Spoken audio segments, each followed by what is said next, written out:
नमस्कार साथियों, कैसे हो? आशा करता हूँ बढ़िया और प्रसन्न होंगे। प्रसन्नता के साथ हमारे समक्ष प्रश्न है जो कि महत्वपूर्ण है।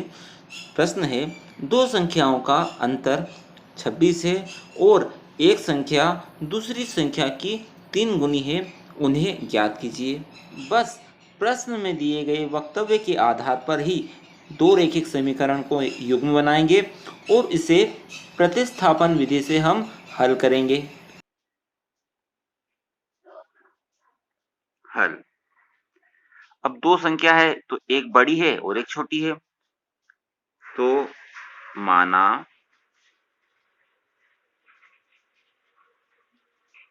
बड़ी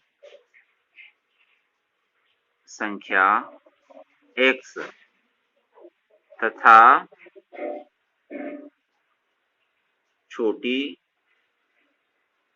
संख्या y है। दोनों संख्याओं को हमने मान लिया है x और y चर के रूप में। तब प्रश्नानुसार जैसा प्रश्न कहेगा वैसा अब हमें करना है।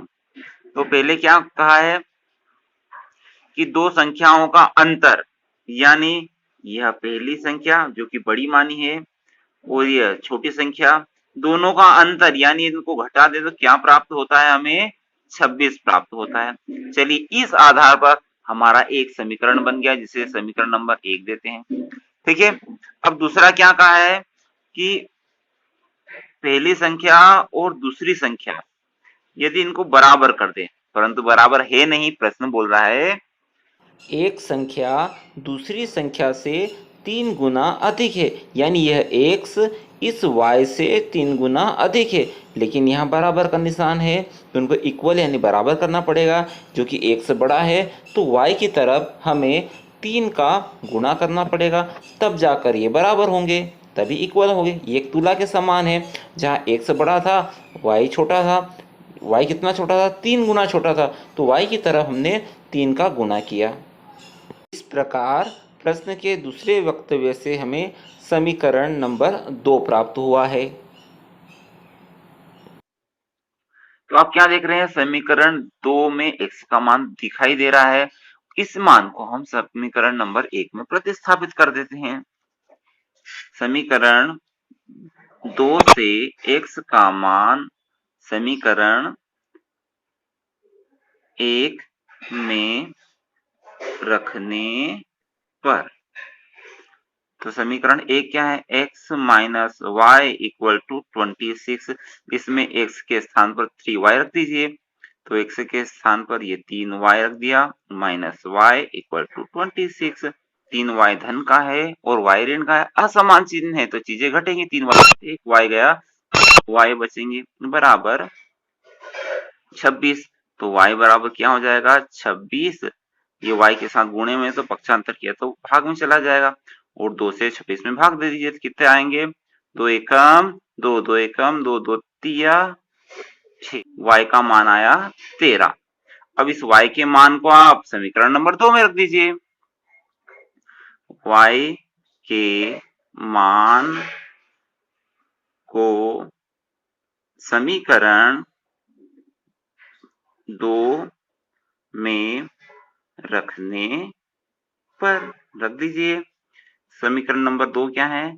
x बराबर 3y, y की जगह रख दीजिए 13। तो x का मान कितना होगा? 13 दूना 26, 13 तिया 39। तो ये हमारे x और y के मान आ गए हैं। अतः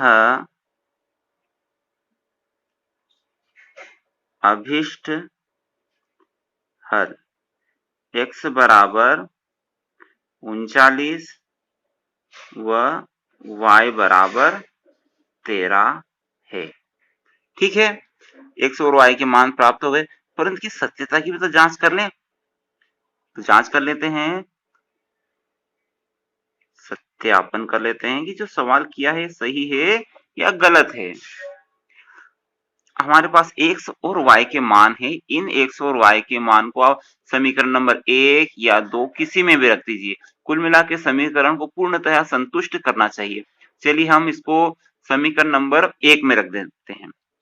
x व y के मान समीकरण 1 में रखने पर समीकरण 1 क्या है हमारा? x ऋण y इक्वल टू 26। तो x क्या है? x है 39, y क्या है? 13 है, बराबर 26 आना चाहिए। 9 में से 3 गया, 6 बचे, और 3 में से 1 गया, 2 बचे, बराबर क्या है? 26 है ही सही। यानी यह समीकरण संतुष्ट हुआ x और y के मान से। ठीक है, अतः प्राप्त हल सही है। आशा करता हूँ प्रश्न आपको समझ में आया होगा। अगली वीडियो तक जय हिंद, जय भारत, वंदे मातरम।